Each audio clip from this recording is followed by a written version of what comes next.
UP के मुजफ्फरनगर प्रशासन का बड़ा आदेश सामने आया है। कांवड़ यात्रा के रास्ते के दुकानदारों के लिए आदेश जारी हुआ है। खाने पीने की दुकानों पर अब लिखना होगा नाम, दुकानदार, प्रोप्राइटर, कर्मचारी का नाम लिखना होगा।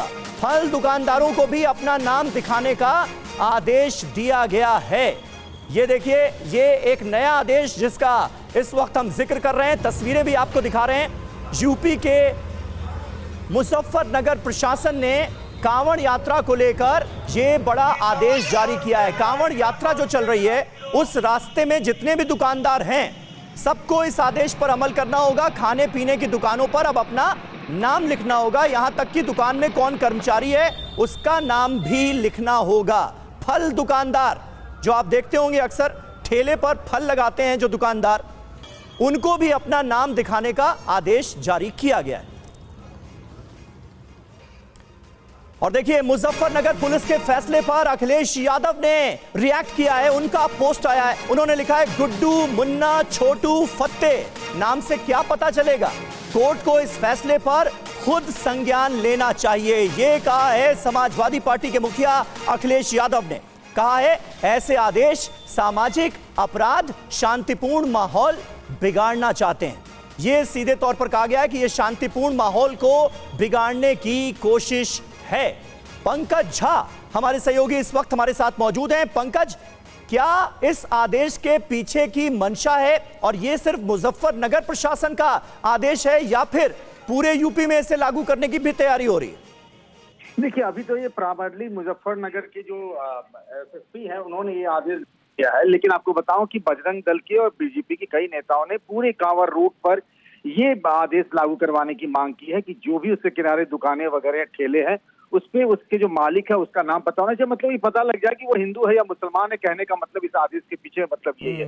कल रात में मुख्यमंत्री योगी आदित्यनाथ के यहाँ पर भी कांवड़ यात्रा को लेकर बैठक हुई थी, तब तक ये आदेश आ गया था। मतलब इस आदेश के पीछे सरकार की भी सहमति है और अखिलेश यादव ने इसी मामले ये कहा कि इस तरीके से ये जो नया आदेश है इससे सांप्रदायिक सद्भाव बिगड़ेगा। उन्होंने तो अदालत से भी अपील की है कि इस पूरे मामले का सुओ मोटो कॉग्निजेंस लेकर के इस आदेश को बंद करें, क्योंकि इससे सांप्रदायिक सद्भावना बिगड़ेगी। और 22 तारीख से यानी सावन के सोमवार के बाद से जो कांवड़ यात्रा होती है, इस तरह के फैसले से वाकई में पश्चिम यूपी वैसे भी सांप्रदायिक रूप से एक कह सकते हैं कि सेंसिटिव इलाका रहा। अब इस आदेश के बाद जो राजनीति हो रही है, अब देखते हैं आगे उसको, इसी सियासत को उसी अंदाज से देखना चाहिए। चलिए, बहुत शुक्रिया पंकज आपका इस ताज़ा जानकारी के लिए, इस ताज़ा खबर के लिए।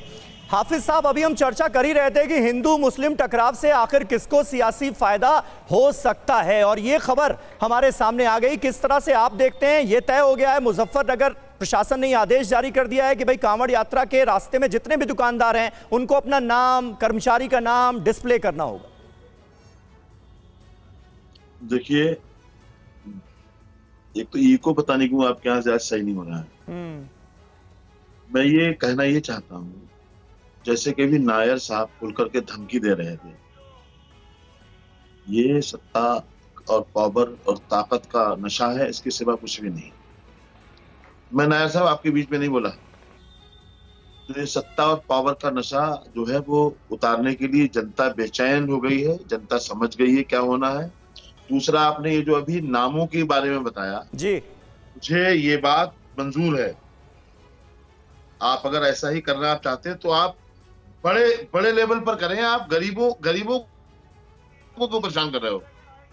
जो अल कबीर चला रहे हैं उनकी भी जांच करने, वो कौन है? अल नूर एक्सपोर्ट चला रहे हैं, उनकी भी जांच आप कर लें। जांच हो रही है तो छोटे लेवल पर क्यों रही है? ठेले रिक्शे वालों को परेशान किया जा रहा है, गरीबों को क्यों परेशान किया जा रहा है? जो बड़े लेवल पर बड़े बूचड़ खाने चला रहे हैं और नाम मुसलमानों की तरह है, और अंदर से बड़े लीडर और नेता और बड़े बिजनेसमैन बैठे हुए हैं जो मुसलमान नहीं है।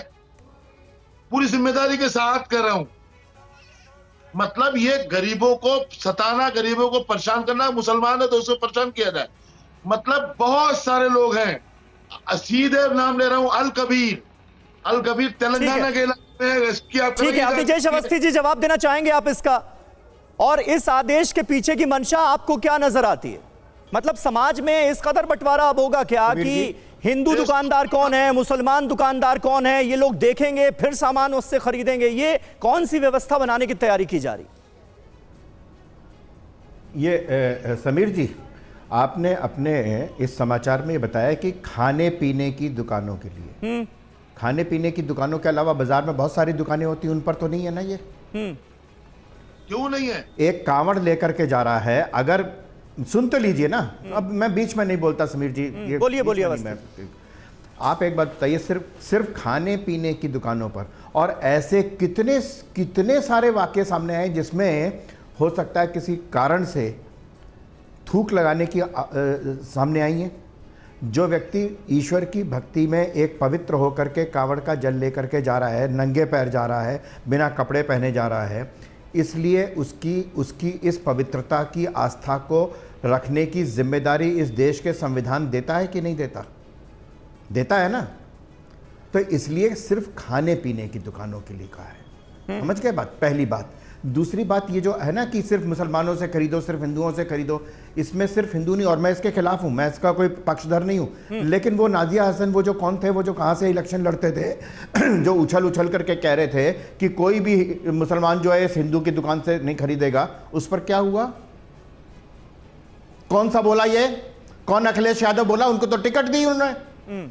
आज कह रहे हैं अखिलेश यादव, उनको तो बाकायदा टिकट दी, नवाजा गया। जो कहता बोटी बोटी काट दूंगा प्रधानमंत्री की, वो आज संसद में बैठा है। लेकिन इस आदेश और जिसने को आप क्या सही और जिसने सुन लीजिए ना, जवाब दे दीजिए। अच्छा, ये राजनीतिक बयान, चलिए ठीक है, हाँ, प्रधानमंत्री की नहीं, प्रधानमंत्री की बोटी काटना राजनीतिक बयान है और दिया जा सकता है। चलिए ठीक है, मैं मान, बिल्कुल नहीं दिया जा सकता, सरासर गलत बयान था चैनल पे। अवस्थी साहब, आपने कहा ना, ये तो राजनीतिक बयान है। इस आदेश का जिक्र कर रहा था क्योंकि ये वो देश है जहां पर ये रवायत रही है, और आज की तारीख में भी ये हो रहा है कि मुहर्रम जब होता है तो हमारे हिंदू भाई सबील लगाते हैं, शरबत पिलाते हैं, और मुसलमान जो हैं वो कांवड़ यात्रियों के लिए तमाम तरह के इंतजाम करते हैं, खाने पीने के ही। ये वो देश है। और अच्छा सुन लीजिए, फिर आप सुन लीजिए, हाँ सुन लीजिए। अब आप बताइए कि उस आदमी का क्या करेंगे जिसने कांवड़ यात्रा पर गुलाब के फूल बरसाए या बीजेपी के नेता को वोट दिया, उसकी पिटाई की मुसलमानों ने, उसको क्या कहेंगे आप? बताइए ना आप।